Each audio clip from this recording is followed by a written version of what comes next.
Loveline is meant for an adult audience. Loveline may contain sexually oriented content.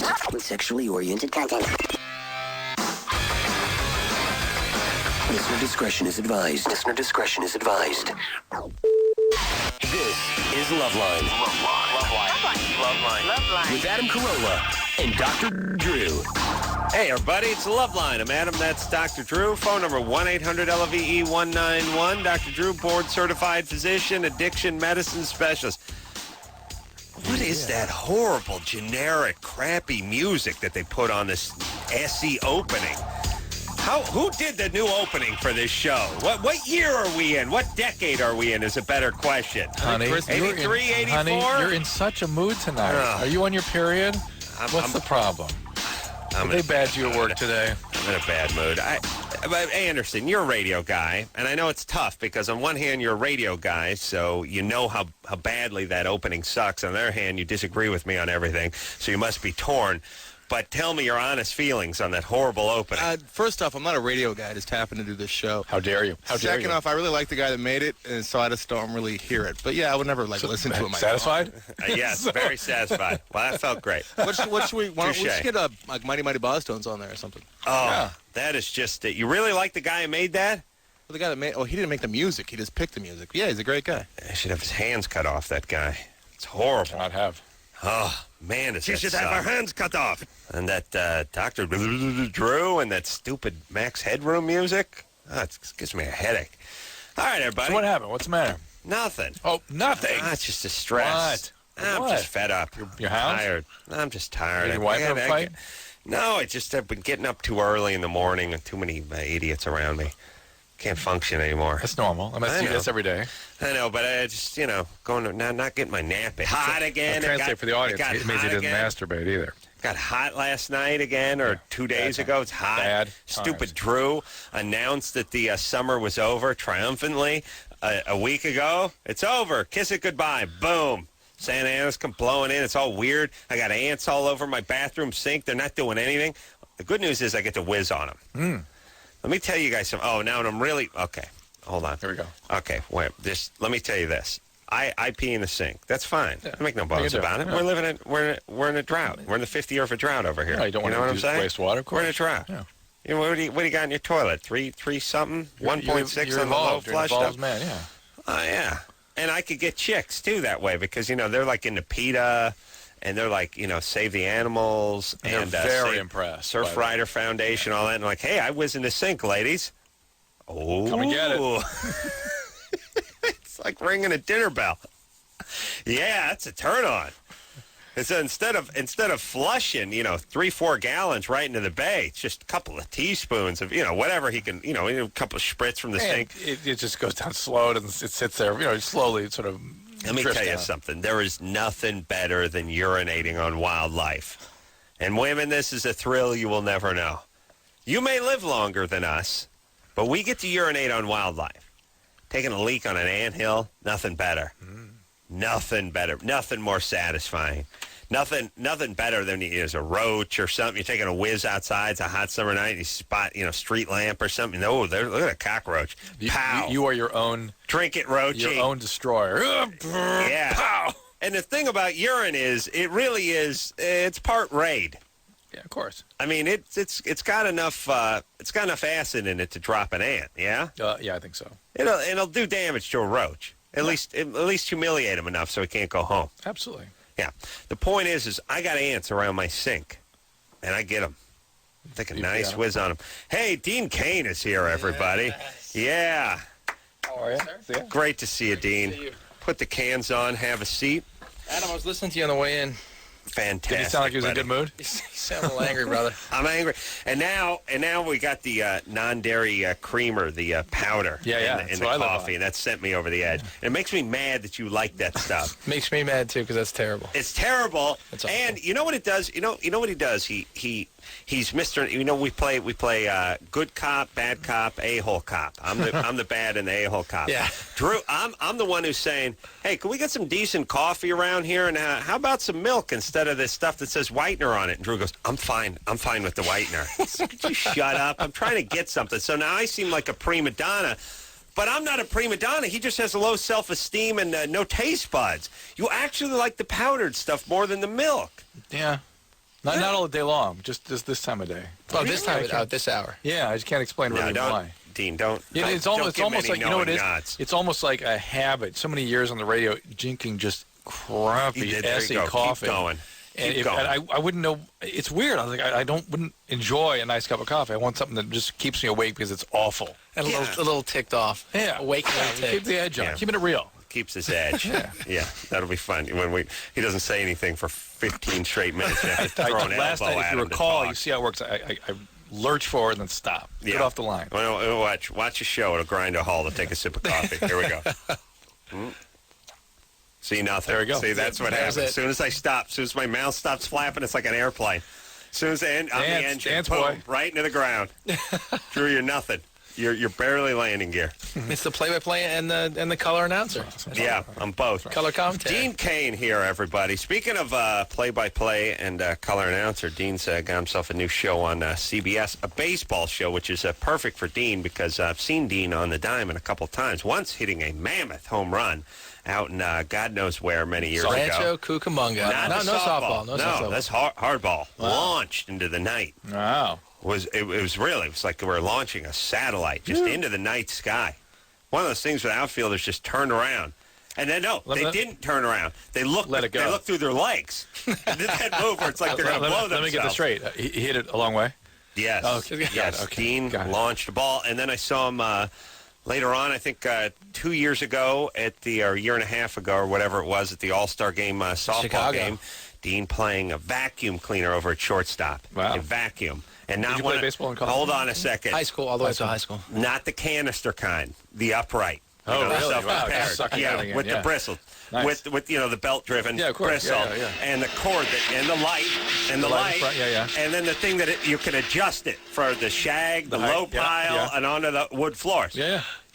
That's the guy. That's Dean. That's Dean at shortstop. If I recall correctly, you were carrying a big stick that day, softball day, putting it to the wall, and playing some defense. I don't like to talk about myself, Dean. I'll toot your horn. That's not what don't worry. I got on We heard the story for what was that? 18 months ago. He was robbing. It was like people it was of home just runs. yesterday. No, maybe it was yesterday. He talked about it. All right, please, Drew. Look, first off, this was the diving catch where he drenched his back. It was awesome. Hold on a second. That was at Chicago. You are talking about a Chicago. catch I made off of Tommy Chong's kid and some other retarded. A game that was a lower echelon celebrity game where Dean was the likes of Dean Cain would not be seen there. Yeah, but hold on a second, Drew. There's a certain communication that world-class athletes have when you know what it's like to be in the show. That obviously you've not been there. No. Drew played in the Dodger celebrity baseball game and didn't want to play.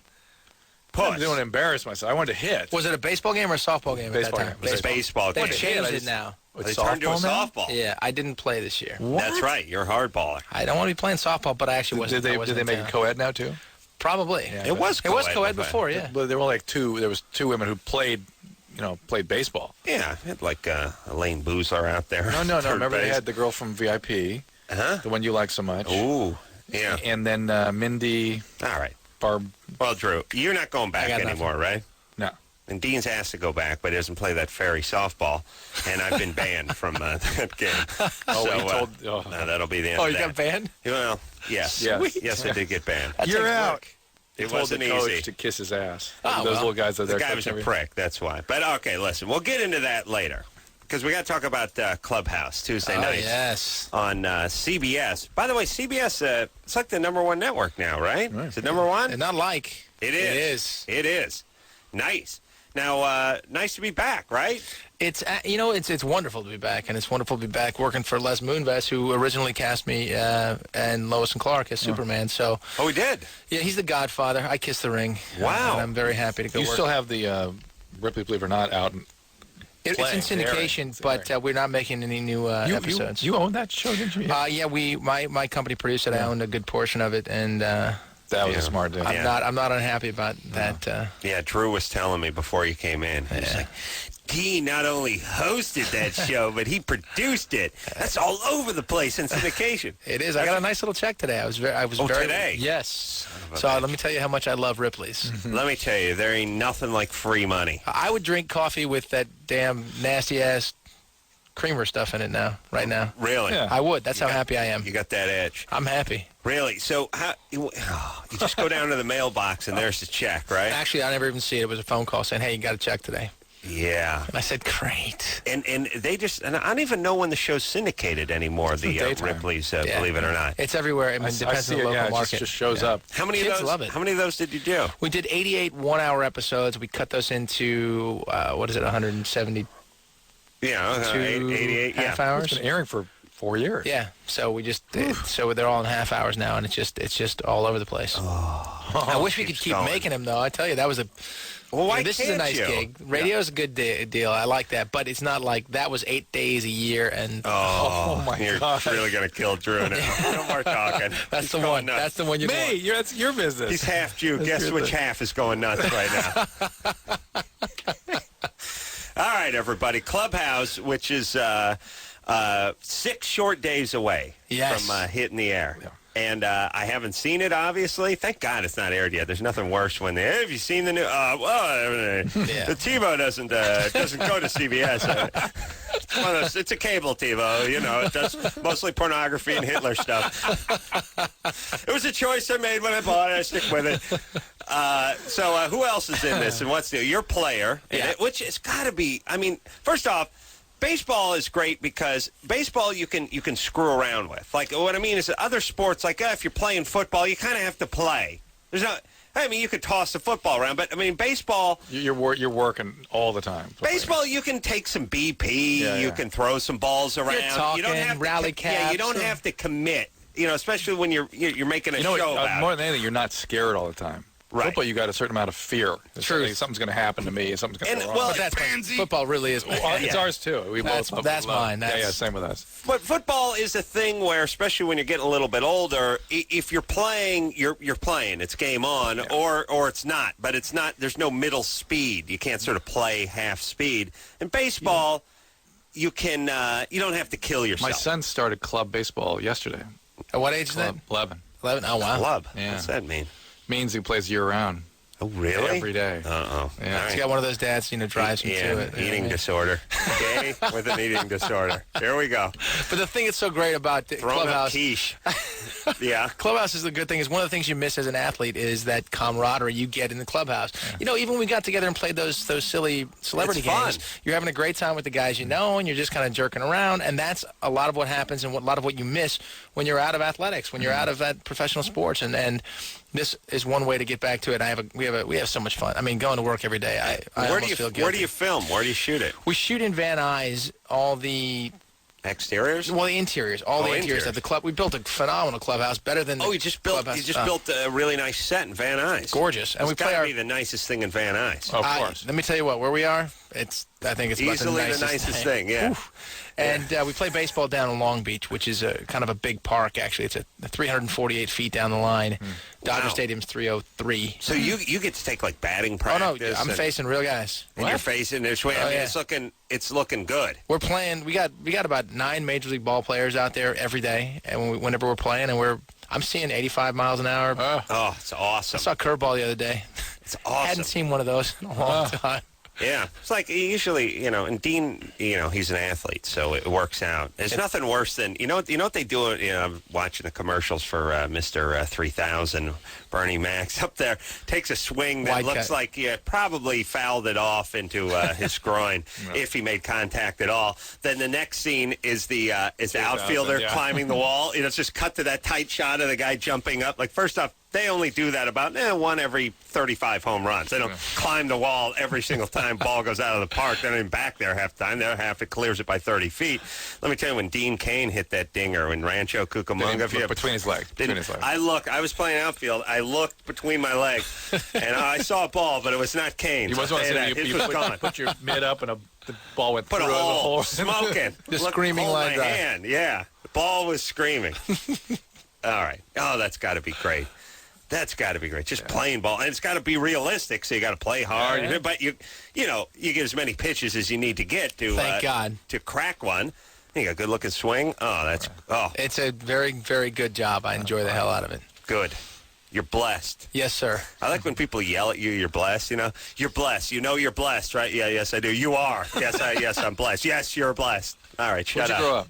I grew up in Malibu, right here. Oh, for Christ's sake. I know, I'm blessed. Really That's it. You're I'm blessed. definitely You're blessed? I know I'm blessed. You know you're blessed. Swear you're blessed. Yes, sir. I swear. I know I'm blessed. Okay. And then I went to school out here in Malibu. I went to Santa Monica High School. And then I went to college back east, New Princeton, Jersey. right? Princeton, yeah. Samo. Oh, wow. Local boy.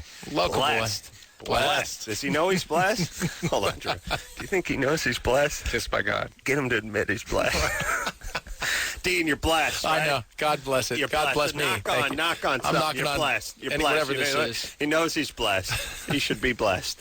Son of a bitch. Savannah? Yes.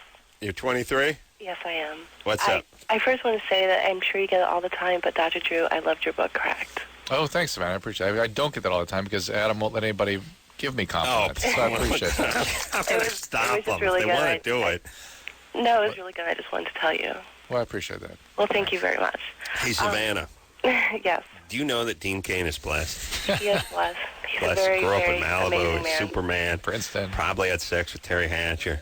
Now he's doing a bass. He's doing a TV show where it's played to play baseball. I don't even know if he knows he's doing a show. He Wild just checks thinks come in he's his playing ball. mailbox from another show that he did 6 years ago. Oh, toughest thing he has to do is that schlep from the Malibu mailbox back to the estate with the big fat novelty check. Gets paid in the big.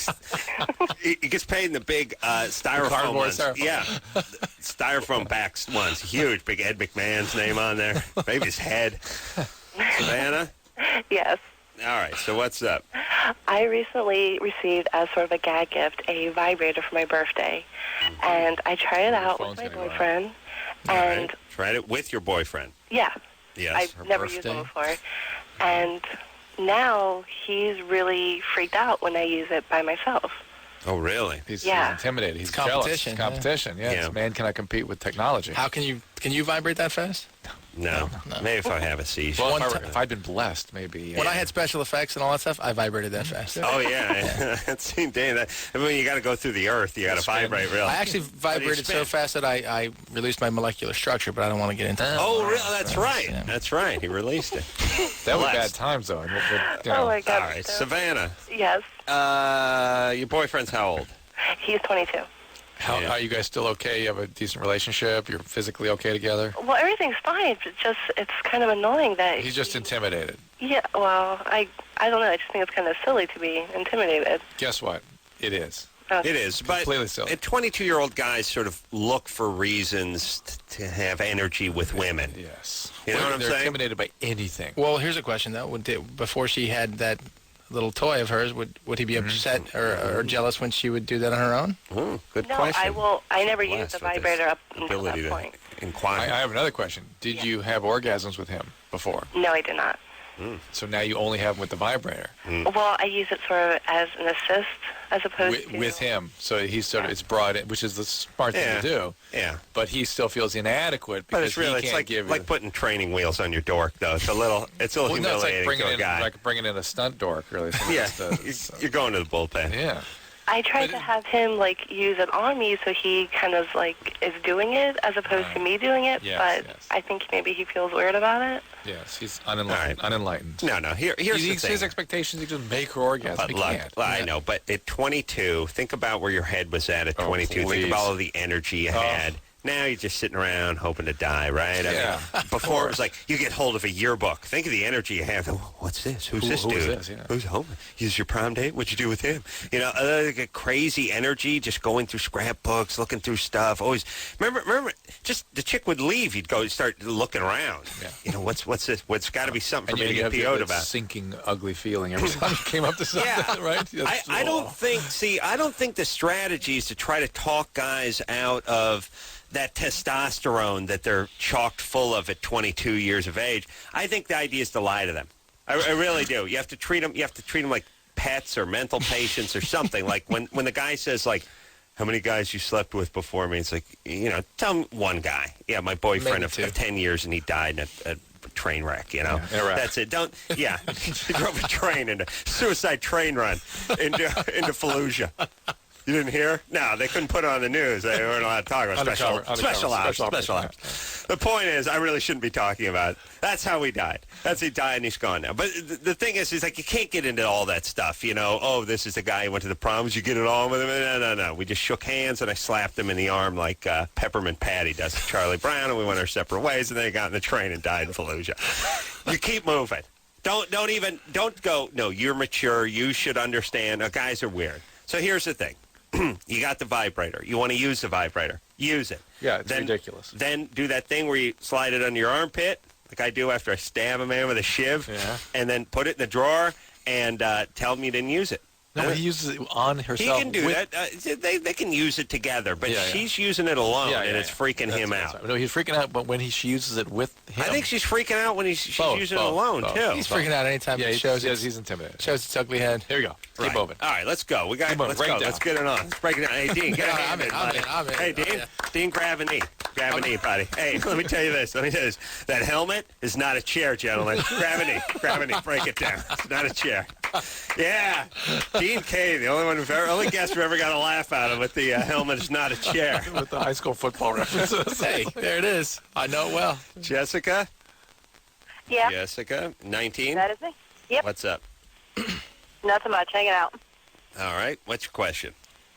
Okay. My boyfriend and I have been together for 3 years. Started having sex about a year ago. First was fine, no big problem, whatever. But the problem that he does have now, I guess, is that when he puts a condom on, he goes limp. That's actually kind of a common problem. Yeah. And we thought at first like they were too small, so we got magnums, and it's the same thing. You know, first of all, magnums are actually not bigger. They're the same around the base. Yeah, you got to use the Magnum XLs, believe it or not. The Magnums kind of taper out. They're more at the tip, but they're the same at the base. Oh, really? Yeah. Yeah, true enough. Yeah, Trojan Man. So you got to go with the XL. Magnum XLs, yeah. All right. So that is an excellent move on your part. It is? Okay. Yeah, because sometimes the restrictions, sometimes it can be restrictive and be uncomfortable. Oh, really? Yeah. And we tried I'm the opposite. If I get too much room, I get lazy. You know what I mean? You just snooze. You just lay back. Yeah. Yeah, I like to keep my edge by feeling, like I'm in a phone booth. Right. Penis in a phone booth. All right. Hey, yeah.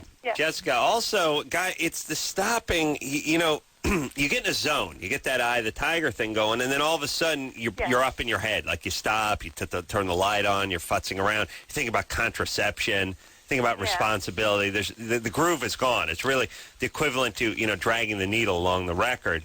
So it's hard to get started again. Well, there will be a condom loader invented someday. I was trying to invent something. Yeah, here's what I tell guys to do this. I think it makes sense. Practice. Go to the local gay bar. They got the big fishbowl full of condoms out there. If you say so. Yeah, no. I'm asking. I mean, listen, hey, I'm just saying. This is my town. You know what I'm saying? I get around. I'm not ashamed. You're cool. Just bless this kid, right? He's never been in a gay bar. He's got to go get that check. I mean, I'd go in. Yeah, go in. I mean, if you would come with me. Smart cocktail. In and out in 3 hours. What's your little Australian rules football? You know what I'm saying? They don't wear sleeves in that sport. All right, here's the point. You go in there, you grab a handful of the condoms, right? Or go to Planned Parenthood. Get a handful of these things. Or go buy them. All right, then go buy them. Then go home and get yourself going alone. And then while you're going, stop midstream, put one on. See how fast you do it. You got to drill. You're like a volunteer fireman. Yep. You know what I mean? Yep. Then when the bell rings, you're ready. You're sliding down that pole. You drop it into the boots. Don't even think of it. Can I write this down real quick? Go ahead. Am I taking notes, guys? Yeah. I want to make sure. Because if you think about it, the only time you put the condom on is the, once every other 4 months when you're having that weird half-drunken encounter, and you're screwed up. You don't know what you're doing. Put futzing with the thing, Get used to it. Work it out. All right. Break it down. Dean Cain, break it down, everyone. Hey, get a hand in. Get a hand in. Get a hand in, gentlemen. And I use that term loosely. Helmet's not a chair. Not a chair. All right. Mr. Cain, not a chair. Not a chair. Sit on some bag labs. All right. Dean Cain in here, Clubhouse on CBS. It is premiering Wednesday. No, it's premiering Sunday. Wait a minute. Wait, there's a sneak thing on Sunday. Yes. And then premiering Tuesday. And then premiere on Tuesday. Yes. Sorry. Today's Wednesday. That was, Completely I couldn't have been. Wednesdays, What is there, like 700 days in a week? I couldn't have been that far off. Yeah, which Tuesday? All right, now, let me get this straight. I want to give it a good plug. It premieres on Tuesday, September 28th, 9 p.m. on CBS, and there is a sneak preview on Sunday. Yes, Sunday at 9 o'clock. At 9 o'clock? Okay. Yeah, watch some football games, and then, well, that's what it says, Sunday night. I'll buy it. We'll take a quick break. We'll be right back after this. Hey,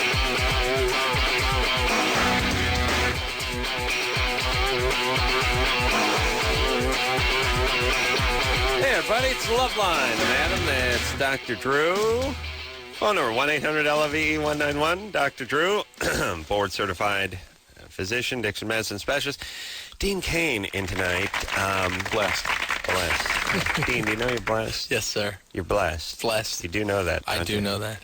You understand that you're blessed? Yes, sir. So you'll admit you're blessed? Yes, sir. I'll admit it openly. You'll confide in me that you're blessed? Yes. Then? Okay. It reminds me of when, I don't know why that is. That's a 50-something-year-old chick realtor move. You're blessed, sweetie. Uh-huh. Yes, you are. Oh, okay. Take your commission. Susie, Get out of here. Drew, one time, his kids came over to my house, one of my homes. I'm blessed, too. Literally a millionaire. They came over, and I had to build them a little not the soapbox derby, but the little pine derby racer thing. You know, the Cub Scouts, the little wheels on it. They put the weight on it, goes down the track. And I busted out the bandsaw or something and cut it out. Did a little work for him and handed it back to him. And Drew said, "Tell him thanks." And they're like, he said thanks. Tell him thanks. I tell me he doesn't. Just you thank Mr. Carolla. I don't want to. Thank him. And I was like, "Hey, Drew, you yelling at it takes just a little off it when you start hitting your kid and screaming thank him, and then he turns around and thanks me. It's not as sincere. It's not the same. We lose the moment just a little bit if you're beating him with a loafer and screaming thank him. So who's it for? It's not for me anymore. It's for the kids, right? You're training the kids. You're using me as like a milk bone to train the kids, right? Of course. Always. That's how it works. And by the way, you would have pissed mad at me if they hadn't said thanks. By the way. Thanks. Quiet little aside, they didn't thank me for that. Busted the bandsaw out, Drew. That's all I'm saying. It's a kid thing. I watched the Dr. Phil special tonight. Drew angry. And my wife was Drew calling all hates the way. Dr. Phil. I hate Dr. It's Phil. his arch nemesis. I can't argue with that. I can't. But I see that. He had a thing tonight with a kid that was so profoundly disturbed. I mean, but They listen, had that big special where they had a kid, and they did this thing where it's like 14 points to see if your kid's going to be a serial killer. He has 9 of them. This was like as sick as a child. I know it's like Jeffrey Dahmer had 7, and well, this kid was smearing. by the way, who was conducting the interview with Dahmer? Why didn't they step in? Number one. Number two, and I think it was a post-whatever checklist, but you can't do it after the fact. Masturbating in front of his sister. Hitler was -3. Feces on the wall, banging his head, punching the walls, tearing the limbs off animals. Perfectly normal, perfectly healthy. Really profoundly. How about urinating Phil's in the answer sink? Is this kid's just expressing what's going on in your family. I mean, you two got to work on your relationship. You need to spend more time. I'm thinking, oh my God, this kid. Well, what would you do with him, Drew? First of all, I would. I was about to say Dr. Drew, but I realized, it is Dr. Drew. I was making a joke on Dr. Phil, but I guess he's a doctor. I would bring consultants in for, you'd bring people in. This kid probably has a chronic institutionalization. At what point do you just put the kid down? Here's the other reason the family's falling apart is they're dealing with this kid. They can't. The stress of it is unbelievable. No, I mean, it can't. Listen, I'm no doctor, but I do subscribe to the demon seed theory, which is, 1 out of every. People are, let me explain what it's like. Some are blessed. Dean, blessed. Some are blessed. Dean, you're blessed. You're blessed. Some are cursed. Admit it. Okay. Some are cursed. Well, for every blessed guy, Dean taking up a parking space in the blessed lot. There's no room for this guy. He's got to go park in the cursed alley. Yeah, you understand? demon seed. Yeah. And the thing is every once in a while there's a lemon. But there's emotionally and physically. There's people born with abnormalities or cars that roll off the assembly line that are we know screwed the up. orbital frontal system doesn't operate. They can't empathize. Yes, they that can't kid was a contain mess. feelings. Yes. Yeah, I mean, really, it's a neurobiological thing that is profound. I mean, it's really sick and dangerous. And here's what I'm thinking, and tell me if I'm a bad guy, but I just based on the commercial, by the way. I'm looking at this kid, and I'm thinking to myself, all right, he is screwed up in a way that I couldn't fix. And all the cuddling and timeouts and tough love and whatever what feels is about not going to quit do your anything. job and spend more time. And the thing, like, now they're going to lose their insurance resources that they need to Now, the kid manage this kid the rest of their needed life. to go somewhere for his safety and the safety of those in the Their neighborhood. two little daughters were going, when he gets bigger than me, he's going to do they're something terrifying to him, me. yeah. They're beautiful girls. They were completely together. It's like, Yeah. And there were other not families he blessed. talked to were so disturbed for the similar kinds of reasons what he was suggesting this family was having. Well, Drew, Didn't bring it up what with them. would your diagnosis be then? What would you say? I'm thinking autistic spectrum disorder or plus some real serious abuse. Is that for the kid or for Dr. Phil? Well, I'm thinking maybe, I was just checking. He has baldy blowhard disorder. Very rare. Although it does strike one in 5 guys over 50 who drive nice cars. It just cars. happened. I was watching his Eat Your Hollywood story today, and they had him saying, I practiced psychology for 6 months. These people wanted to come in and talk to me. They wanted to talk about their problems. I told them what to do in an hour. What are they? They just want a friend to complain to. I'm thinking, so feelings have no meaning. You're trained in mental health, and they have no meaning to you. That is profound narcissism. Yeah. Profound. Yeah. But It's like, the check that Dean picked up from the nothing compared to Phil's. Phil, he needs a backloader to get that thing just up the driveway. There's a thing going beep, beep, Blessed. beep. Blessed. He drags it along the driveway. Yeah. But I'll tell you what you got, Drew. You got peace of mind. Mm-hmm. Yes. Yeah. He's a good-looking guy, Yes, dude. you Drew, done it's easy on the eyes. Yeah, it's easy. On Very easy. Very easy. You guys are both scaring me. Not that I've ever been to a gay bar. No. Just Bowls of 'cause condoms. I've just- Well, we're going to watch Australian legend. rules football there. And I'm gonna show Dean something they don't a little Clubhouse move I know that's not probably going to be depicted on CBS. Yeah, it involves a glory hole. Oh, okay. I thought it was a case to Keep moving. Good. Lola, Yeah? what's happening? Hey, first I wanted to say that I've been listening to you guys for like 6-7 years, and Adam, you're a comedic genius, Oh, thank and you. Dr. Drew, you are a physician of great passion. So I really appreciate listening to you guys. I think you guys are wonderful. Thanks. We're getting set up for something here. Go Go ahead. on. Here we go. But No, my question is that for the last 5 years, I've really wanted to get into the adult film industry, like directing. See, this show has had a tremendous impact on you. Yes. Directing, producing, and possibly acting in it, and I'm wondering how safe it is to get in it and to stay in it. Just if it's How tough to safe? get in it, stuff like that. Well, I don't think you get to just, as a 20-year-old female, I don't think you get to just put on the beret and the headphones and slide behind the camera and start directing movies. I would think people You have got to do a minimum of 1,500 before they let you be a grip. But now that I would imagine people have a stranglehold in this business. People don't. Yeah. You know what I mean? There must be people that just kind of Yeah, control because this it's business. just a handful of people, but the internet has opened things up, I imagine. But what do you mean producing, directing, writing? First off, The right. you've seen a porn script. the writing. 5-hour movie's 3 pages. It really is. Barry Lyndon of porn. I don't know what the porn name for Barry. That'd be horrible. Making porn titles out of little-known 70s. Yeah, little known. It's a Kubrick film. Engineer Chris, ever hear of the movie Barry Lyndon? Who starred in it? No, he doesn't remember it. Who starred in it? I don't remember who starred in it, but I know it. Okay. What was it Stanley about? Kubrick. Stanley Kubrick. All right, he starred in it. All right, and look at Dean, blessed, Princeton grad. He's never heard of it. Fine thespian. Never heard of it. All right, where the hell were we? Ryan O'Neal. Yeah, Lola. Ryan O'Neal. That's right. Rolling over in his He's alive. Yeah, rolling over to Barker Lounger. park lot. Hey, Lola. Yeah. Oh, I mean, who are we talking to? Lola. Oh, Lola. Sorry, Lola. I don't. It's weird to aspire to break into this adult films without actually just being in them. Also, but it kind of means something too. So what's up? What do you mean? What's up? Something's going on. Like, was I sexually abused? Was I physically Yeah, most chicks are kind of grossed out by it, to tell you the truth. And the only ones that really sort of turned on to it are ones that Dad was a little weird or something. Yeah, well, What happened? I come from an abusive household. Was sexually abused once that I can remember. But, I mean... All right. How about as opposed to seeking your solutions through porn or being in porn, which has never, by the way, maybe Jenna Jameson accepted and solved anything for anybody. Getting some treatment. I've been in therapy for the last, 4 years, 5 years. Are you talking to your therapist about your plan here to be in pornography?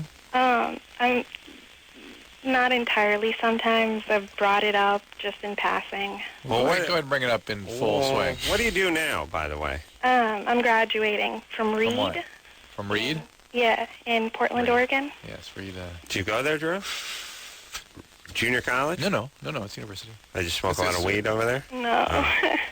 No, I'm a biochem major. Yeah, it's a good school. Wow. It's a good school. Biochem major wants to get into porn? Just because she was abused doesn't mean she can't be smart. All right.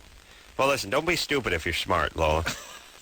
You know what I'm saying? You're blessed. You understand? No, I know. Minus the sexual abuse part. You're blessed. You understand? Yeah. All right, so focus on your studies. This is going to, by the way, you don't have any ins or any connections.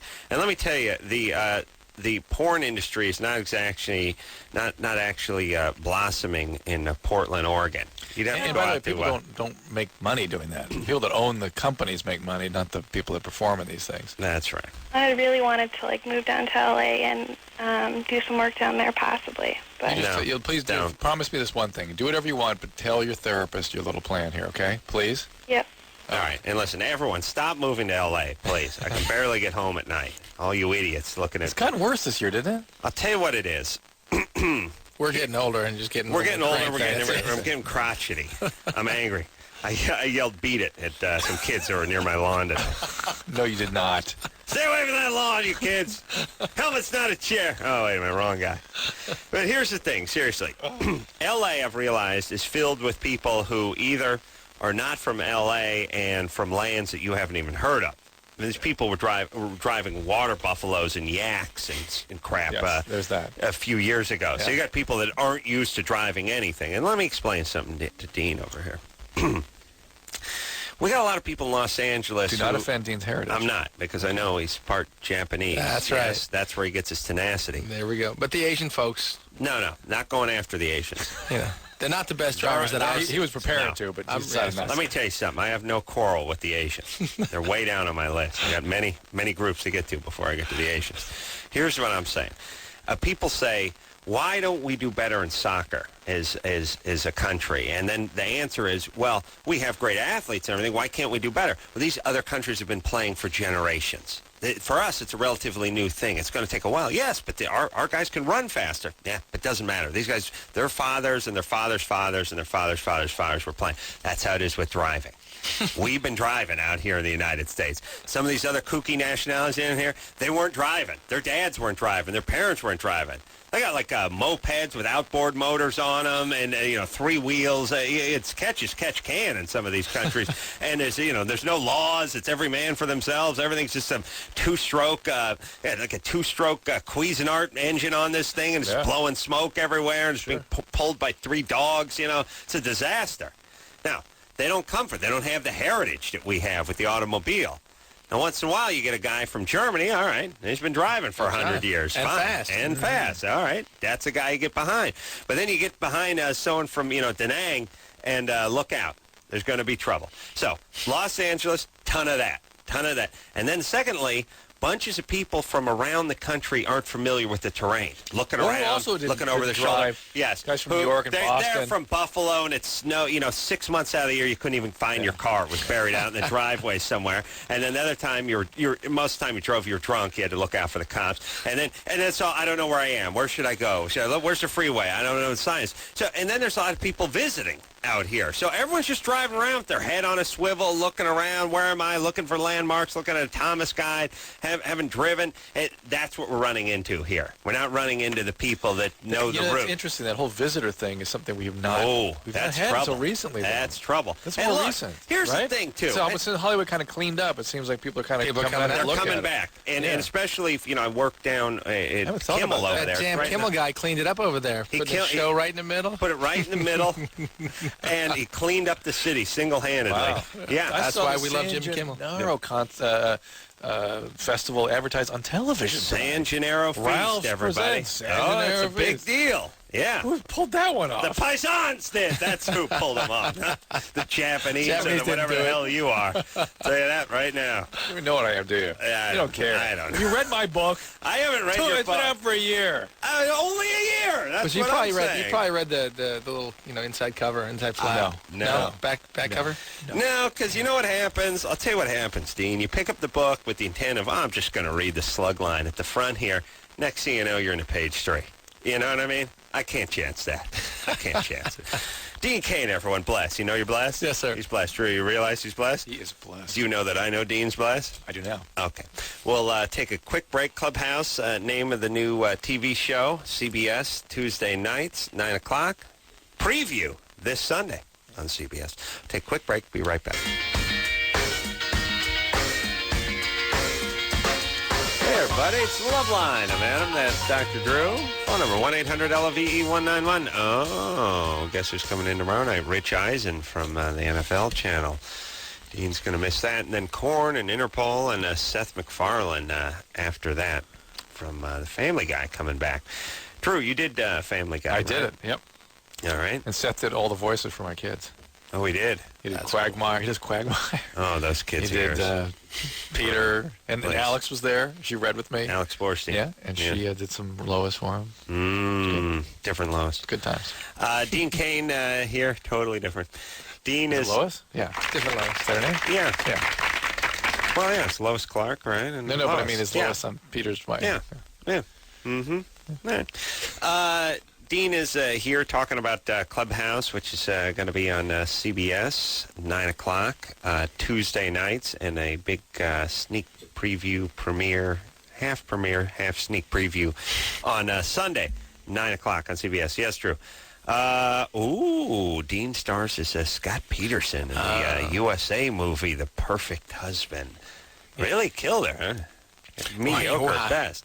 Did you film this already? We filmed this already. It aired. What happened? Does anybody did you learn, or does anybody ask the question? What happened when they closed that business across from Cal Poly Pomona? They had a restaurant that was thriving, extremely successful, and one day they moved to Modesto for no reason.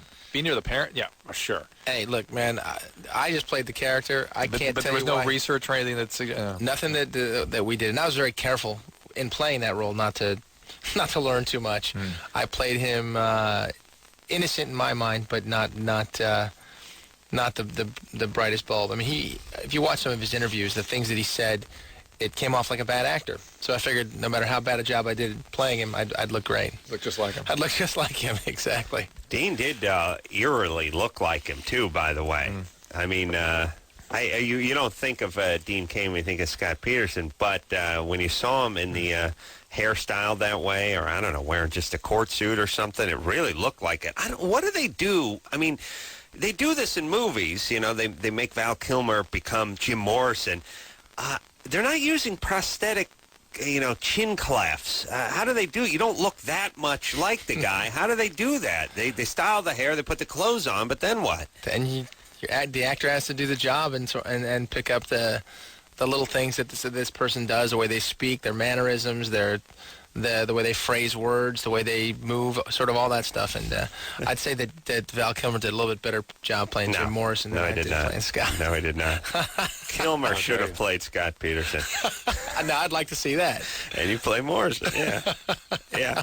To me, I don't know. To me, see, I always say that would be the hardest thing to do, to play somebody else. It's one thing you just play a part. Oh, you're grizzled, streetwise New York cop. All right, I'll just do whatever I want with it, But the idea that you're playing somebody that people know and know very well and see all over the news, and they see him and they hear him talk, you screw that up. It's like when you do an impersonation or an impression, you do a bad one, everyone starts laughing at you. Truth. I was actually terrified of that, and I thought I might be terrible. But you weren't. It turned out okay. It worked out. All right. See, story had a happy ending, Drew. He's blessed. He's blessed. He's blessed. Drew, you know that Dean knows that I'm aware that he's blessed, right? I know now. Nicole. I knew before, actually. Nicole? Yes. You're 20. Hi. I have a little bit of a problem. I had a boyfriend of 2 years from the ages of 17 to 19, and I just turned 20. We broke up 8 months ago, and he he actually wet the bed quite a bit at night.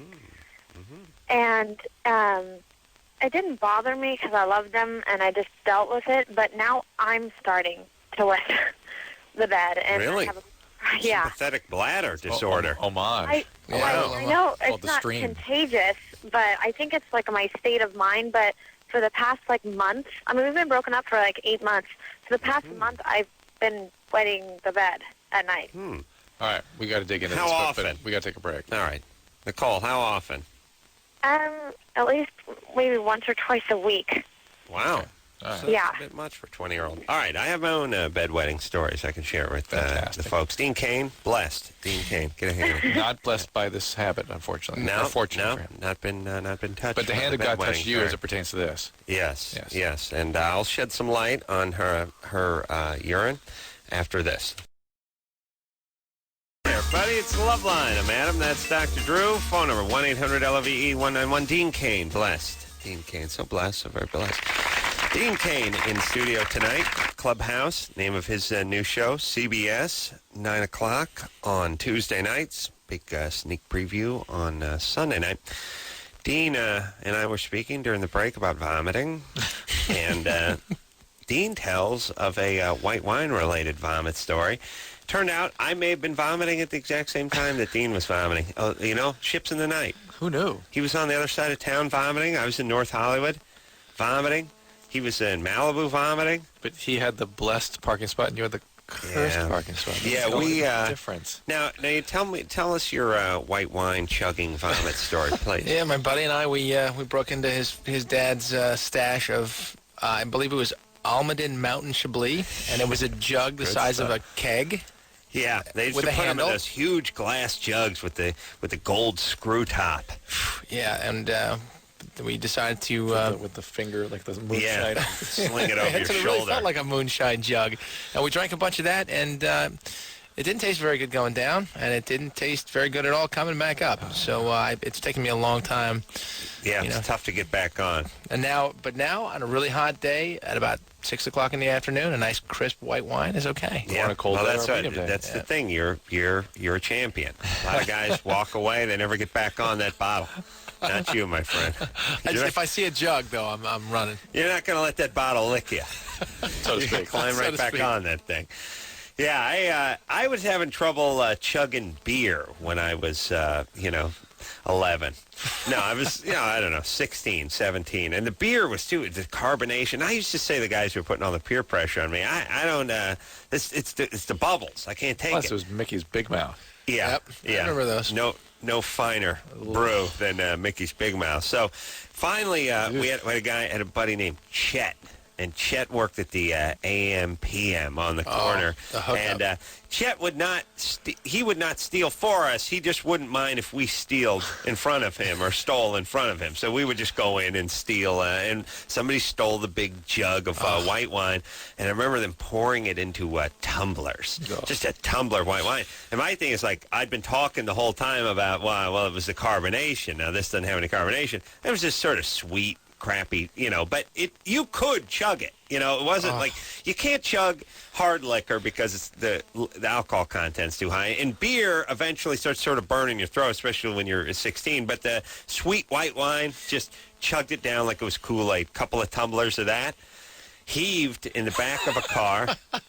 Not only on myself, but on John Tyler, the guy who went and stole the jug of booze, and then crawled up my driveway and heaved in the driveway. Is this the way you woke up the next morning with gravel attached to your gravel on my face? face, yes. I fell asleep out in the driveway.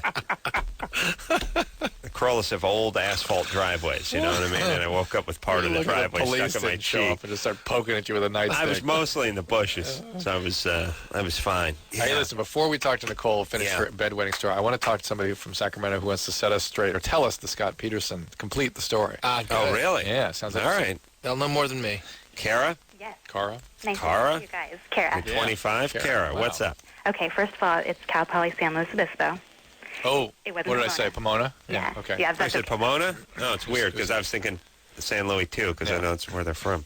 Okay, one of my roommates worked for Scott Peterson at the restaurant, and my other roommate's fiance bought the place that they sold. but there was an owner in between, so he didn't directly talk to them. He was screwing around in San Luis big time, but he was kind of quiet about it, not as flagrant as he is now or was now. Screwing around with girls or college kids. Yes, but she was the feisty one. Oh, really? Oh, she was nuts, I'm sure of it. Really, I mean, no, super nice and stuff, but I was in there one time and people were underage drinking, and she got in some faces. Yeah. Oh, really? Yeah, she was a feisty one. He was kind of the quiet, whatever. Yeah, I could tell she was six kinds of like borderline. I mean, she doesn't think who he is and who he'd be with. Yeah, but guys like that can fool women sometimes. Yeah. They need to be with that guy. He always had some. Not that I ever saw firsthand, but he always had someone on the side. All right. And why did they sell the business? Yeah, the business was thriving. Why did they suddenly just bail out? It wasn't thriving. It was doing well, but it wasn't thriving at all. It's hard. It's a small town. No one, All right. So they just wanted to go do something else. I just got tired. Yeah. And I think she wanted to go back and be by her family. No, so really is what happened. All right. Okay. Look at that. Thanks, Randall. Night. Let's see. Power Radio. Now we're going to talk to someone who's whizzing on themselves. Nicole? Yes. You're 20? Yes. All right. So your boyfriend used to wet the bed. Yes. And now he's out. Yes. And now you bet the bed twice a week. Yeah. I've never had this problem in my life, and all of a sudden he's out of my life, and I'm doing it like I caught a cold or something. You caught bedwetting from him. An idiot. Give it to her. Did you just use the F word? I don't think so. Did I say the F word? No, you didn't use the F word, did you? No, absolutely not. Okay. I thought This is exactly what someone who just used the F word would say. Yes. But here's the thing. I don't care. Nicole, here's what you got to do. Well, let's figure out what's going on for her. Are you on any medication? No. I'm not even on birth control, so. Could you possibly have a urine infection or something that's triggering this? You know what? I used to get yeast infections all the time, but I know it's not a yeast infection. I don't have any symptoms of it being a yeast infection, and I don't have a problem urinating on a daily basis. So no, it doesn't hurt when you urinate or burn, anything of that sort? No, not at all.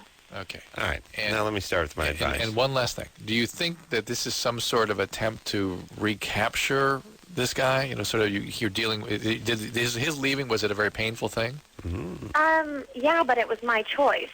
I understand, but is this... but sometimes he cheated or something, right? No, nothing. He was like whizzing in other women's beds, yes? I don't know. I have no idea. All right, well, why was it your choice? I mean, if it was so painful, why don't you just stay with him? His mother, to be quite honest. He was quite attached to his mother, and she was making it painful to continue the relationship. Attached to mom. Shocking. Surprise. Well, yeah. All right, so really? So you dumped him because he couldn't? He sort of had to choose between you and mom, and he chose mom? No, not at all. Mom would set him up, or we would be at Christmas dinner, Thanksgiving dinner, and she would purposely invite little girls over to the house to, she'd set the table and sit them next to him, and he wouldn't stand up for me. She'd sit there and bash me the entire time, and I'd, Hold on a second, Nutjob. Reenactment. So it's because he had to choose between you and mom, and he chose mom? No. It's come just over for Christmas dinner, and they'd invite little girls over. What did that mean? Women to just she would invite the girls around the block who were 16 years old over to Thanksgiving dinner, and she would, Andrea, this is my son Scott, and I wanted you to meet him. And the entire time it was like a setup, like a date or something, and it was really uncomfortable. Nicole. Yeah. You're getting nuttier. You're sounding nuttier as the syllables wear on. Yeah, that's stupid. I don't understand what this means. I don't believe you, though. I think you're paranoid about this. Anyway, something's up. Something's up with your radar. You're not reading things right. Yeah. I mean, look, maybe she's a piece of work, maybe he is, but I don't know. He invite you over for Christmas and then bring in neighborhood girls and sit them next to him and try to set them up with teenagers while she berated you. That sounds delusional. It's not. This woman's been married like 6 times. And okay. Well, here's the. Okay, let me say this. That, by the way, speaks volumes about the kind of woman that I got to speak. I'm speaking in broad terms here. People tell us this all the time, like this crazy person, they did this, and you go, wow, that's so incredibly out of line. So here are your two choices. A, the person did do that, is that far out of line, and is that way, and then B, you they are, and you went over there. And you continued to go over there. Right. You Why did continued you to sort even of you climb into the lion's den this way and be knocked around. No, you say to your partner, look, your mom, she's a nut job. I'm not going over there. Yeah. No, last time I was over there, it was very uncomfortable. I'm not going over there this Thanksgiving. So either way, it sort of ends up falling in your lap, or you're sort of delusional and paranoid, and you're creating this fantasy, which you think is true, but we don't believe you. I think it's probably a little each, but I don't know why you have to dance with these people. They're screwed up, they're nutty. Why do you got to go over there and dance with them? Well, Nicole? He lived with his mother. All right, and, so he comes over to your place, wets your bed, brings a turkey, takes a whiz on the stuffing, and then, Oh, my God.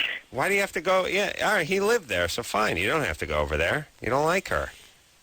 He was just extremely... I can't handle a boy who's extremely attached to his mother. Okay. All right. Why not? So that was one of my problems. Why not? Why can't you handle that? Where's your mom? Ooh. My mom's working. Heavy. I'm extremely She's independent, working. and it's hard for me to... He constantly wanted to hang out with his family, which is good, and he's extremely close with his brothers, and they all live at home. It's Was your mom... What, did your mom neglect you growing up? Foster. A little bit, but, I'm not going to feel sorry for myself. No, you're not. You're just going to take it out on all men, you did. Probably. Wow, heavy. We're getting somewhere. What was your mom doing? Working the whole time you were young? Yeah, my mom started her own gymnastics school. Uh-oh, eating disorder. Keep going. I wish I had an eating disorder. And your mom had one. Yeah. No, my mom started her own gymnastics school. My dad was out of the picture when I was 2, and then she got remarried to a wonderful guy when I was 4. All right. So you like your stepdad? I love him, yeah. Okay. All right, so here's the thing, Nicole. Here's how you stop wetting the bed. You ready? I'll give this to Dean because... he needs this. He's gifted. Yeah. Dean's, his son does a little bedwetting, and even the Man of Steel will rust his drawers every once in a while, you know? I handle it very simply with the little nighttime diapers for the kid. Oh, really? That's what I do. They have the nighttime diapers? That's good, right? This the pull-ups. Yep. They put the pull-ups on them? All right. And it's good for me. Yeah. Well, I'm going to tell you how to save yourself money on the diapers, even though, like I said, with the novelty-sized check coming every other week from the Ripley's people, you don't need it. But here's what you do. You get yourself... I'm going to talk to Nicole here. Nicole, get one of those digital timers from the store. You can get them at the food store. You can get them at the grocery market. You can get them at the Thrifties, the Save-On, whatever, the Rite Aid, whatever it is. They're little digital ones. They take a AAA battery and ting, ting, ting. Press the thing for I don't know, it doesn't matter when you go to bed. Just hit this thing for 4 hours. You know what I mean? It's a little digital thing. Ting, ting, ting. Hit it. It'll go off in 4 hours. When it goes off, you get up and take a leak. If you get up and it's wet, the next night you set it for 3 hours. But you just get up and take a leak, you get back in bed, you won't wet the bed. Okay. Okay. Because you're never going to do that. No. Okay. Because it means leaving the boyfriend once and for all. Can you do that? Or are you going to do what I told you to do? Absolutely. It's kind of embarrassing. I embarrass myself. I'm telling you, the whole bedwetting thing, because I used to wet the bed, and my grandpa cured me. You talked about it. Make sure there's not something else going on with her. Real quick. No, I'm done with her. Just quickly. No. Are you drinking a lot of fluids? No, I'm not. You're not thirsty all the time. She's done. She's fine. Yeah, we haven't established really what she may need a medical evaluation. All right. Dream. It's a dream. It's not like I don't feel like you're on it's the like a toilet. mental state. But you're not thirsty all the time. No, I'll wet the bed. I'll wake up right after I do it. I roll over, and immediately I think he's in the bed with me. It can't possibly be me who wet the bed. Wow. And I wake over, and I roll over, and no one's there, and I'm like, oh, see, you never use a 4-letter word. Never, not Nicole. No, how dare you? She's yelled the holy ass. All right. All right. Let's cut our losses. But Why do I feel like Nicole's got something's going on mega going on with her? Absolutely something going on. Yeah, so. Absolutely. All right. Absolutely. Can feel it. Okay.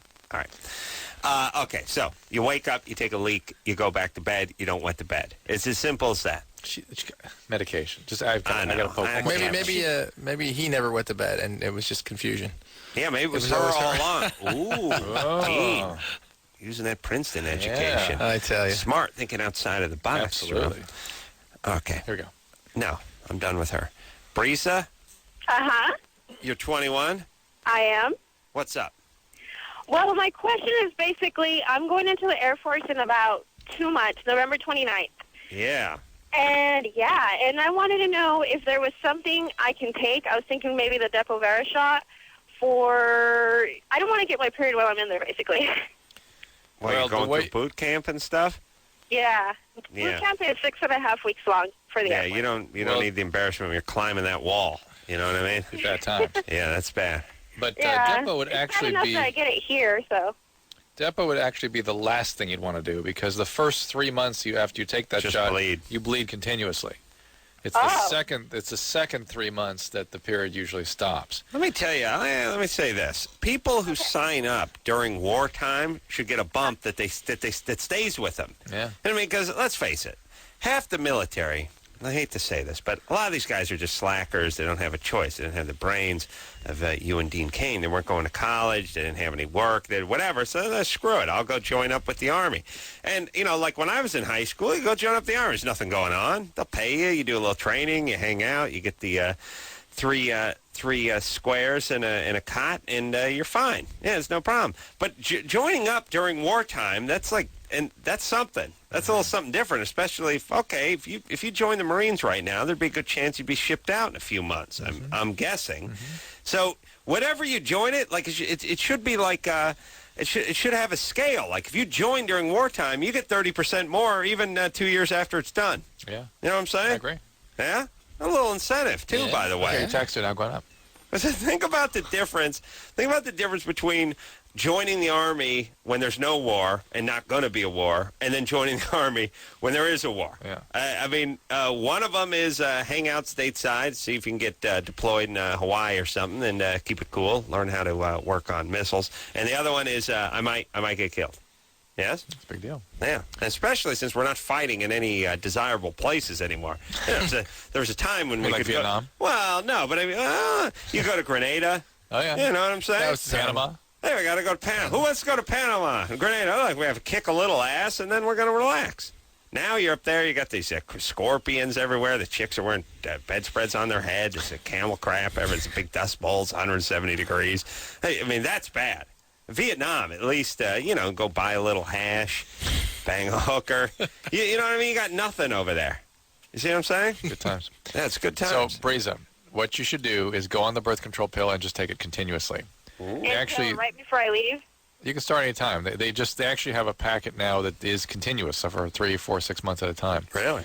And there's no reason you have to have your period. You just take the pill continuously. I forget the name of the product, but there's one out there that's actually packaged in such a way. I think it's 3 months at a time. Are you say you're going into the Navy? No, Air Force. Air Force. What are you doing? What are you going to do in the Air Force? Security forces. Security? Yeah. Wow. You get to pick what you're going to do as you enlist? Yeah, that's they do. They really? They do. And by the way, let me tell you what happened with the Carolla mental weight scale. First, she started off at 128 pounds. Then I found out her name was Breza, and I both dropped about 145, 150. Then I heard Air Force, pow, she went to 165. And then when I heard security, boom, pushing 2 bills. 205, pushing 2. Push to a good junior college linebacker size, maybe outside backer. Got wheels, not the size you like. Yeah, that's what I'm thinking. Breza? Yeah. You big gal? No, I'm actually not. Really? Well, because wait till you get, let me tell you something. Wait till you get into the security. Because security pants for female security, they only come in extra huge ass, and then you have to fight to fill it out.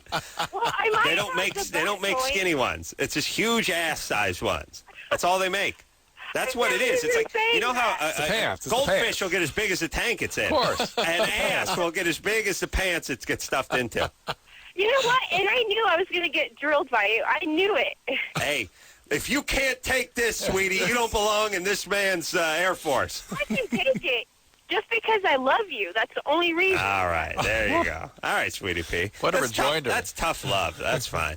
So you're gonna be like an MP?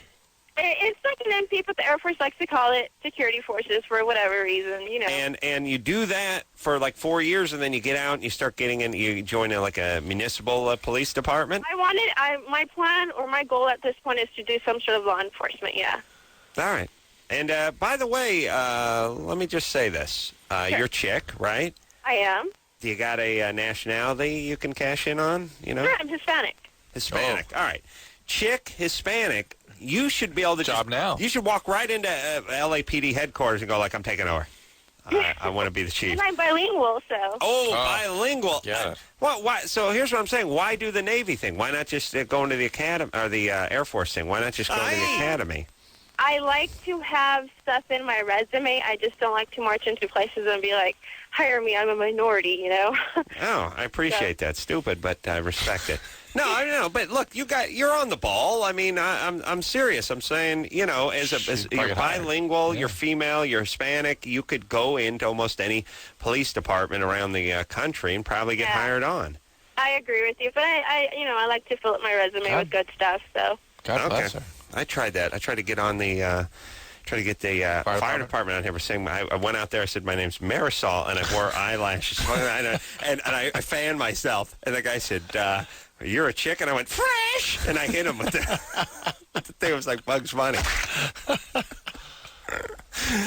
Yeah, there's a good movie. That's Dean's next movie. Oh, yeah. Yeah. Affirmative action. Tries to get on. It's a great name for a film. Affirmative action. Affirmative action. Oh, yeah, okay. Here's what we do in affirmative action. We do it. They've done it in a few movies, but never with affirmative action. You're a white guy. You did Scott Peterson. You can play Scott. You can do white. He's a white guy. You do white. You're a white guy who's been trying to get on the Los Angeles Fire Department for a number of years now, but nothing. The test dates come and go. You never get anything. You know, you're way at the back of the list. They got enough white guys over there. They got to get some other nationalities to fill it out. You finally realize this, and that's where you go as Marisol, the fast-talking, sassy Hispanic woman. All right, and busty, huge novelty bust. And so you go in, you test. And you get put on a firehouse, and the fire captain, older white guy, drunk, he's hitting on you.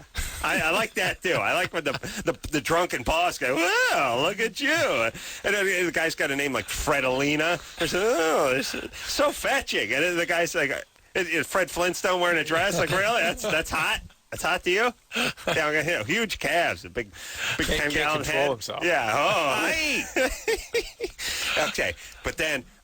Let's see. So you trust. There's one guy in the firehouse who knows your secret. He's secretly gay.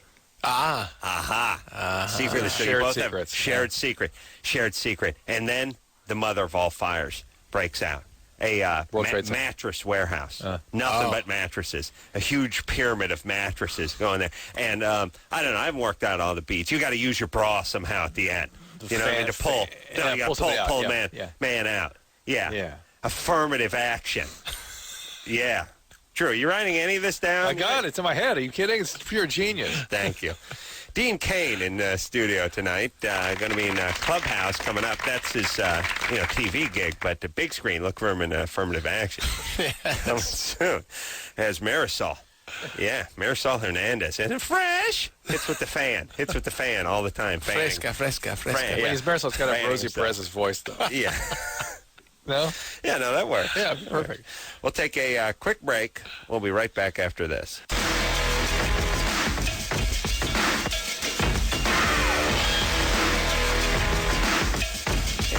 Hey, everybody, it's Loveline. I'm Adam. That's Dr. Drew. Engineer Chris, give me the finger. That's nice. Pow! We're on the air. Yeah, looking good, buddy. Doing good tonight? Yeah, looking good. Veal or venison? Yeah. We got, we really got a, no, I'm not, hold on. Engineer Chris, no? you know the difference between veal and venison, yeah? We went through it? Okay. He doesn't remember, but we went through it. All right. You don't remember that we went through it, huh? No. Okay, here's my point. We got we got a nice range here tonight because we got Amherst. Yeah. And then we got Princeton on one side of the table. And over here... We got, what junior college? Junior college. Which junior college? Oh, ELAC. ELAC? Yeah. Where's ELAC? Novelty funny. Yes. Where's ELAC? Junior college make fun of ELAC. Monterey Park? Yeah. We got ELAC, and we got L.A. Valley College over here. That's right. You did actually complete a little junior college. I was put on academic probation at a junior college. And No. You know what I did not know that about you. Let me tell you what you have to do. I'm not surprised, but I didn't know that. You have to drive your car into the principal's office and pin him against his desk. Not get out of your car and pin him. You actually pin him with your drive your vehicle into it and push his desk up against the wall and pin his leg. That's the only way you can get put on academic probation, and that's just him wanting you to put it in reverse and let him get out of his precious mangled legs to get out from behind the desk. You know what you have to do to get academic probation? It's almost impossible. Yes.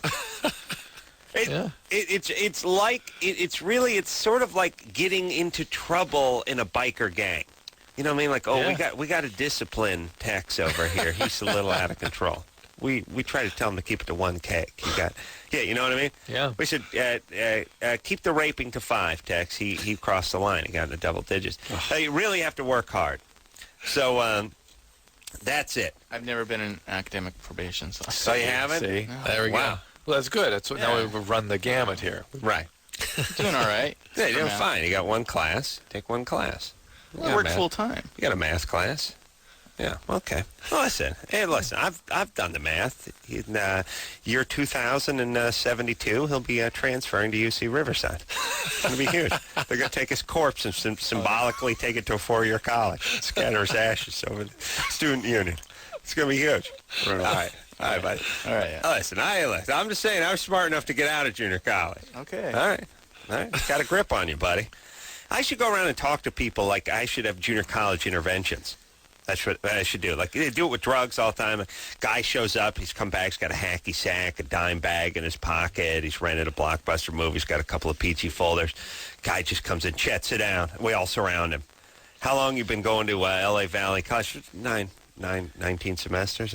You said you were going to transfer to an Ivy League school. That was 9 years ago. Yeah. I know. I'm getting around. No, buddy, you're out. And we just grab him, and it's really tough, but we drag him out. We take him to a job. You wouldn't go there. We can force him to get a job. Your family's here because they love you. They're going to tell you how your behavior's affected them. Right. The sisters have a little script. It's embarrassing. They start crying. It's embarrassing to me. I have to tell my friends to make 1 class in junior college. You're on academic probation. It is such humiliation. You understand? And for the first few years, I lied. I said you died in Vietnam. I wanted to spare myself. I can't sleep at night worrying about you. Yes. Yeah. I've asked you 1,000 times to change, to move on. Yeah. Oh, it's good, Drew. I could run them. Yeah. I'd be standing there. I'd say we have to have a plan. We have to take the guy down to like a meat packing plant, get him a job. You know, we got a job waiting for him in a 1-bedroom apartment. I'm just thinking about the intervention. We actually get the principal involved. Yeah. The principal would show up on crutches, of course. Yeah, he's showing up because you pinned him. Yeah, right, he's explaining that you're not for your college material. It's time to listen. Yeah. Oh, this is good, Drew. I wish someone would have done this for my mom many years ago. Many years ago. We can still do it. Chicano Studies major, by the way, over at Valley College. There we go. Yeah, I'm a legacy. It's huge. She's been there 53 years. I swear to Christ. Julie? Hello? Julie, yes, you're 22. Hi. Hi, What's Adam. happening? Hi, Dr. Drew. What's happening, baby? I'll say hello to Dean Cain. Hi, Dean Cain. Hi, Julie. How you doing? I'm doing very well, thanks. I said say hi. Don't make small talk. Oh, okay. Sorry. All right. Here we go. Okay. I totally made up the question because I have a different question and the guy wouldn't talk to me before. That's a girl. They're such Anderson's disciplinarians. brutal. Yeah, he's a harsh man. I consider that creative and motivated. Yeah, put her back on. Let's hear what it is. I'm interested when somebody wants that badly to get on the air. There must be an important call. So it's the whole admitting it, though, and then they get other people to do it, and then they try and lie to the screeners. It's not going to be, but listen, Sheriff, let her back on, I've been dealing with for a long time, and all right, go ahead. Spit it out. It better be good. Okay, I'll be quick. I've been hanging out with this guy for like 2 months, and I'm just having troubles reading him. Like, I don't know, like, 1 minute I think he likes me, the next minute I'm not really sure. Well, here's the deal. One question. Is he loaded on drugs or pot or anything? No. Okay, then he doesn't like you. Mm-hmm. It's very simple. That's exactly what I was going to say. When a guy digs you, and especially when you dig him. It's like saying, I'm not sure if this freight train is coming my direction or not. Freight train? Freight train. Train. But I've been waiting for it. I hear the train coming, but no, the train will come if it's coming, fast. Yes. Men do not mince about these kinds of things. Drew, you're passionate, man, a man of exquisite passion. You know how Dean's a blessed man? He's passionate, too. You're blessed with passion. That's that's another blessing for him. That's right. I understand you better have a pulse, but even you would agree with this. If I was into someone, I'm making a move, especially if you're hanging out a lot. And He definitely makes moves. What does he do? Well, we pretty much done everything except it. Oh, this is problem number 2, which is now holding back. Yeah. No, you're just physical. I mean, he's not into you. He's just he's a little maintenance. But he's also holding back too, because if you're really into her, he wouldn't be able to hold back from that. Now he's saying to himself, I don't do this with her. I don't really like her that much. I'm gonna. Yeah. Who's not having? Wait a minute. Who's the one who's stopping it at a certain point sexually? Is that you or him? That would be definitely me. Oh, you. Yeah. All right. See, Drew, you're wrong as usual. But again, he sort of. No. Well, he's not raping. Is that what you're saying? If rape's a good thing, that's what we should all tell have. Dean he'll appreciate your rape theory. Well, it's not a theory; it's a fact. It's a fact about rape. He's very, very insightful. I've told Drew many times. The people on the air. Rape is not a sexual crime. It's not. It's a violent crime against women where you come at the end. But other than that, it's violent. It's not a sexual crime. You understand? It's violent, but you come. At the end, you come at the end. Same thing. But same thing. No, it is. Yeah, no different than any other kind of violent crime. I go in and rob a liquor store and a pistol whip the owner and then come. It's the same thing. It's any violent crime. It's an aggravated assault where you come. It's a vehicular manslaughter if you came, like when you're running over someone. It's a crime of violence where you come. But it's not sexual. It's not sexual. It's like many other things where you come that aren't sexual. They're just not. You know what I mean? I mean, there could be times when you orgasm at a funeral, at a wake, during a Pop Warner football game. There are many times stuck in traffic, aggravated, you orgasm. Not sexual. Nothing sexual about that. Act of violence where you come. That's all. But not a sexual crime. How would they ever call that a sexual crime? I can't understand that. Not a sexual crime. You put your penis in something. Not sexual. Not sexual. Violent. It's violence. You understand? Yes. You understand? That's very clear. Yeah. No. And it's just like when you go home and make, have sex with your wife. That's not sexual. That's violence. Wait a minute. You called it sex, though. Well, yeah, I know. But anytime your penis goes in someone, it's violent. Okay, that's what I'm saying. It's clear, finally. Yeah, it's a crime of violence, Dean. That's all I'm saying. Okay. That's all I'm Where saying. you come. I see that. You ejaculate. I really like to do a PSA for that. Drew loves that. All right, who the hell were we talking to? Julie? Julie. Yeah, Julie. So, Yeah. Julie, All right, wait. Let's try to sort this out. There's this guy. You've been into him for about 2 months. Yes, we always hang out. You hang out. Spend a lot. How many times a week do you see him? It can range from every other day to just on the weekends. Mm-hmm. And you're physical and you're physical every time you're together. No, it's only happened 2 or 3 times. Uh-huh. That's violence, by the way. That's an attack. I'm trying to talk to my friends about this, and they keep telling me about how guys have this whole different way of thinking, and how I can't ever think things. Does he have a girlfriend? I just don't understand it. Is he seeing anybody? No. No, you sure he's free and clear? I'm sure. And what brought you two together in the first place? A friend. It just doesn't fit. And you're becoming physical, and you're holding off. Really, 3 times they've kind of made out, basically. They've sort of, hooked up. Everything, but a little bit more than that, but yeah. Yeah, but you told him he wanted to go further, and you said no, not, unless. Well, the first time we didn't have a condom. Mm-hmm. And then the second time, I'm a virgin, so. All right. 22. Wow. I'm kind of scared. Oh, okay. Yeah, all right. You're misreading this guy. I don't want to tell him that I am because I'm so old. Yeah, you're misreading this guy, Julie. I really think. Yeah.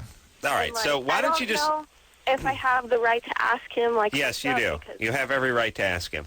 You don't need the right to ask him. You hang out regularly with him. You've only been physical 3 times. And in those encounters, there's always been sort of a holding back. There's nothing about him He does not have a sort of a religious orientation that would hold him back, or a medical problem, or drug use or something. It doesn't sound like normal 22-year-old guy behavior. Well, he's not 22. I'm 22. How old is he? He's 28. 28. Oh, even worse. Yeah. Okay. Why don't you ask him? Ask him where you stand. Okay. Okay, so he won't freak out No. Well, listen. Here's the thing, everybody.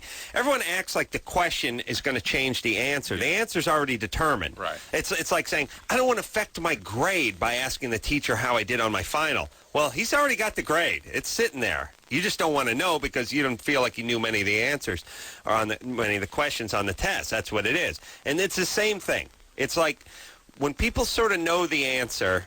And they do. And it's an answer they don't want to hear. And they don't want to hear. Yeah. They don't want to ask the question. And then they blame the question. It's like, well, we're doing real good. And then I asked him what his feelings were. And then he freaked out, whatever. No, if you're into someone, please, Dean, you're more man than all of us put together in this room. Superman. You're Superman, for the love of Christ. If you're into somebody, you're into them. Them asking you is the best day of your life when you're into someone. Absolutely. Especially if it's 2 months of you guys playing footsie, and then once in a while that chick you've just been pining for comes up and goes, listen, I have feelings for you. It's like, oh, my God, skyrockets going on here. Never happens. Yeah, never happens. But the point is if it did, and I've run through the scenario many times in my head. It's never actually happened. But, just preparing, always being prepared. Yes. Yeah, no, it's like, oh, my God, you're back in high school. This is a dream come true. Oh, and conversely, if you're not, and they ask that question...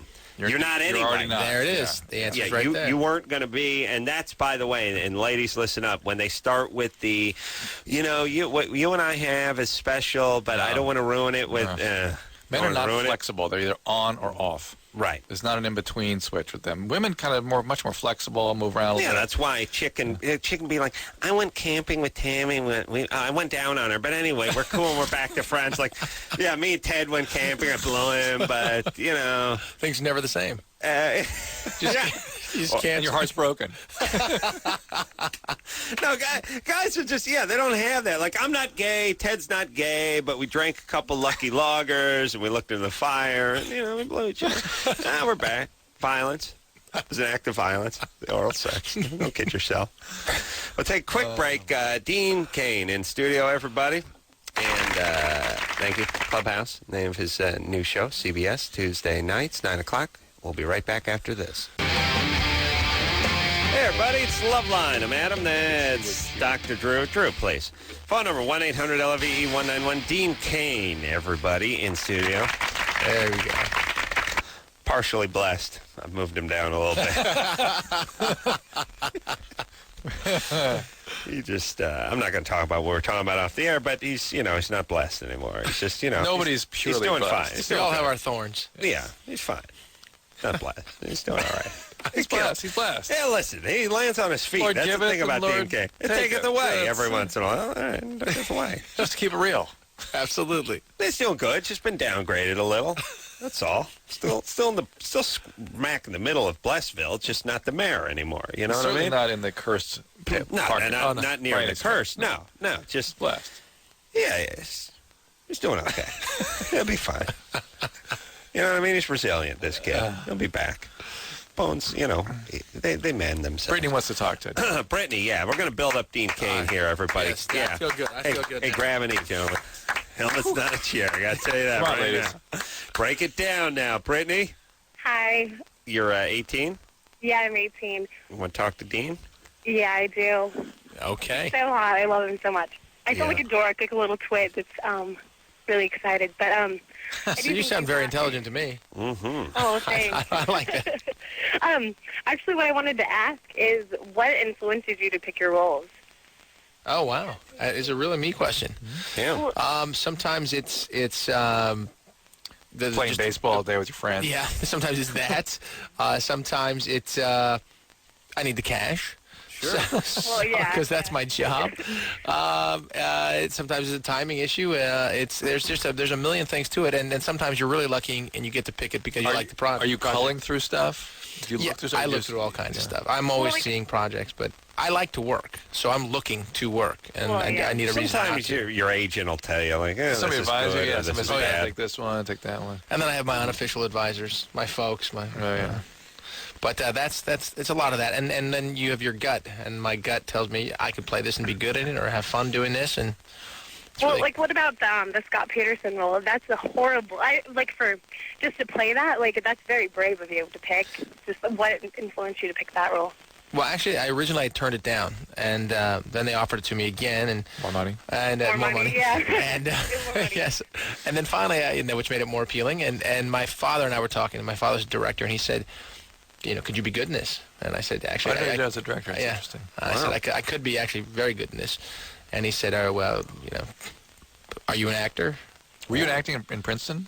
Yeah, but we didn't exactly see eye to eye, the instructors and I. In fact, film class, I got I think a B-. What'd you major in at Princeton? History. History. That's a slap in B- there. is good, right? No, it's not bad at Princeton, by the way.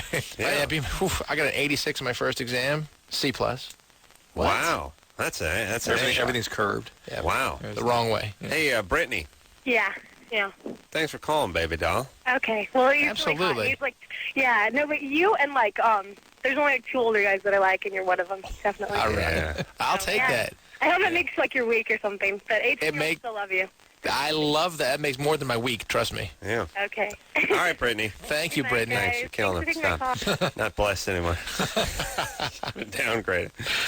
Yeah, I do that same with my dad. I'll discuss topics, projects, roles, things like that. Oh, your dad? Oh, yeah, all the time. Yeah. Yeah. My dad usually just look up and go, "What? You're a carpenter. What are you talking about?" "Oh, Dad, I've been on TV for a year." "Oh, please.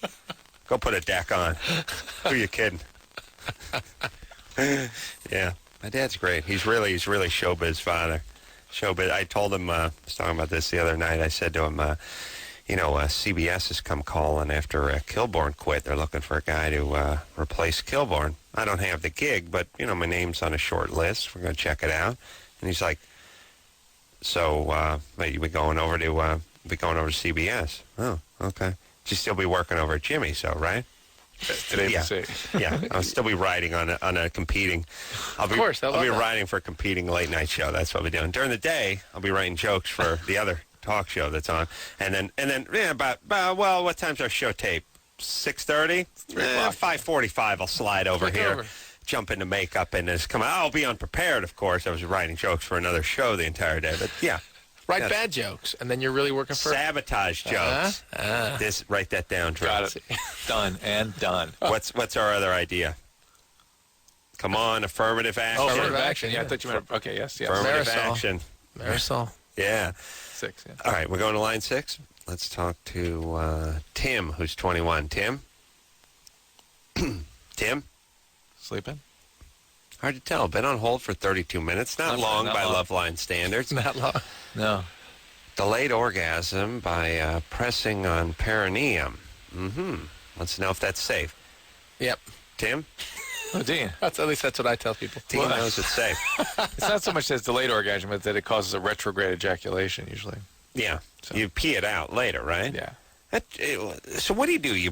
That's taint pressure, yes? Mm-hmm. And why? What's that actually physically blocks off the flow? I don't want to see any pictures. It's got a chart. There we go. So, what is there a flume that goes under the underside there? No, it's more that you're just sort of directing it back. Yeah. All right. I'll find it. All right, I'm going to keep moving forward. Here it is. Addictive porn. What do we need here? That's... All right, we're looking at a cutaway of the male anatomy here. Prostate's where? Back there? It's around the urethra here, this whole thing. All right. Urethra comes down. And this is the vesicles where it's all stored, the sperm, and it comes out here into the urethra. Sperm's up in you. I thought it was in your sac.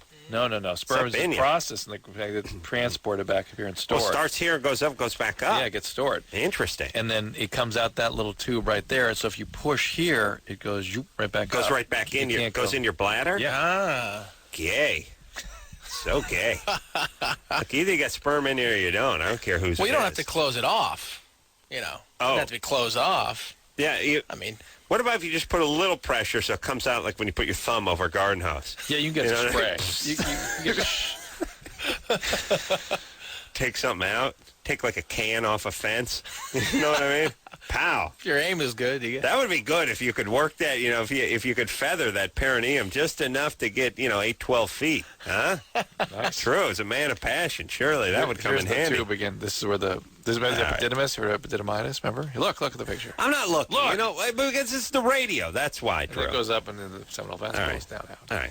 All right. See, you learn something new. You do, and then you forget almost immediately. Then we gotta because take a you break. drink when you get home to forget. We'll take a little break. Dean Cain in studio tonight, Clubhouse, and the new TV show. Oh, playing baseball all day with, ex-big leaguers and guys throwing hard and really playing, they want it to look realistic, so they're throwing. Dean's got the pine tar, he's taking his cuts up there. And to make it look good, they just get up there and throw hard. And the good news is they probably stay away from the junk, They just come down the pipe with it because the motion and everything looks good, and you get the speed and the sound.